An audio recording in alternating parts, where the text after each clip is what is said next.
আপনারা দেখতে পেয়েছেন এই জুলাই প্রোক্লেমেশন, এটা হচ্ছে আমরা রেভলিউশনের যে স্বীকৃতি, অ্যাকনোলেজমেন্ট,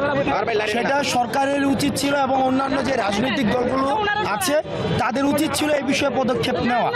কিন্তু অগাস্টের পরে দিন যত গিয়েছে আমরা দেখছি এই গণ অভ্যুত্থানকে এক ধরনের ডিলেজিটিমাইজ করার এক ধরনের অপচেষ্টা করা হচ্ছে। সেই জায়গা থেকে সরকার যেখানে হচ্ছে পদক্ষেপ নেওয়া উচিত ছিল সেখানে কিন্তু পদক্ষেপ নেওয়া হয়নি। আমরা 31 জানুয়ারি 2024 আমরা প্রোক্লেমেশন অফ রেভলিউশন আমরা ঘোষণা করতে গিয়েছি। যেহেতু সরকার নিজেই দায়িত্ব নিয়েছে যে উনি সকল ধরনের রাজনৈতিক ঐক্যমত্যের ভিত্তিতে উনি হচ্ছেন এই প্রোক্লেমেশনটি ঘোষণা করবেন, সুতরাং আমরা আমাদের জায়গা থেকে আশ্বস্ত হয়ে আমরা 31শে জানুয়ারি আমরা প্রোক্লেমেশন অফ রেভলিউশন ঘোষণা করিনি। আমরা রাজনৈতিক ঐক্যমত্যকে আমরা প্রাধান্য দিয়েছি। সরকার যেহেতু দায়িত্ব নিয়েছে, স্টেট যেহেতু দায়িত্ব নিয়েছে, আমরা সেখানে হচ্ছে আমরা ভরসা রেখেছি। কিন্তু দুঃখজনক বিষয়, 31শে জানুয়ারির পরে এতদিন চলে গেল এখনো পর্যন্ত আমরা দৃশ্যমান, 31শে ডিসেম্বরের পরে এতদিন চলে গেল আমরা দৃশ্যমান কোনো পদক্ষেপ কিন্তু এখনো পর্যন্ত দেখিনি। এই যে জুলাইয়ের যে প্রেরণা, এটার ঘোষণাপত্রের এখনো পর্যন্ত আমরা 31শে ডিসেম্বর যেখানে দেওয়ার কথা ছিল,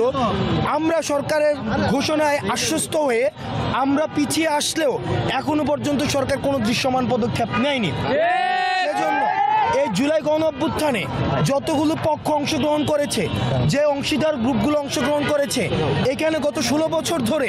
যতগুলি ক্রিয়াশীল রাজনৈতিক সংগঠন যারা এই ফ্যাসিবাদ আওয়ামী লীগের বিরুদ্ধে তাদের সংগ্রাম অব্যাহত রেখেছিল,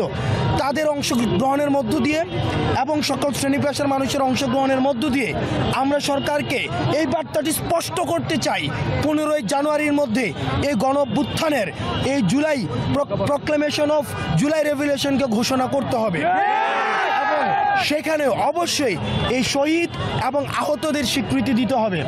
এবং সেখানে যে আমাদের 47, 71 এবং 24-এর যে ঐতিহাসিক যে ধারাবাহিকতা, সেই ধারাবাহিকতার সুস্পষ্ট সেখানে বর্ণনা থাকতে হবে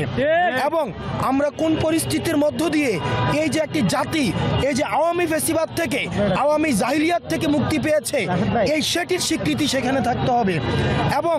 যে রাজনৈতিক দলগুলো অংশগ্রহণ করেছিল সেই রাজনৈতিক দলগুলোর অংশগ্রহণের স্বীকৃতি সেখানে থাকতে হবে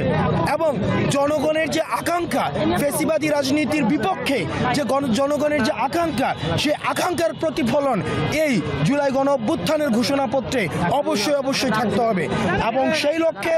আমরা বাংলাদেশের প্রত্যেকটি প্রান্তে ছুটে যাব এবং প্রত্যেকটি প্রান্তের মানুষ যারা হচ্ছে এই অভ্যুত্থানে অংশগ্রহণ করেছিল, আমরা তাদের কাছে আমরা জানতে চাইব যে তারা আসলে এই জুলাই গণ অভ্যুত্থানের ঘোষণাপত্রে কি দেখতে চায় এবং সেটির প্রেক্ষিতে আমাদের 24 পরবর্তী বাংলাদেশ বিনির্মিত হবে, যেখানে কোনো ধরনের ফ্যাসিবাদ, কোনো ধরনের বৈষম্য, কোনো ধরনের দুঃশাসন এবং অপশাসনের কোনো উপস্থিতি থাকবে না।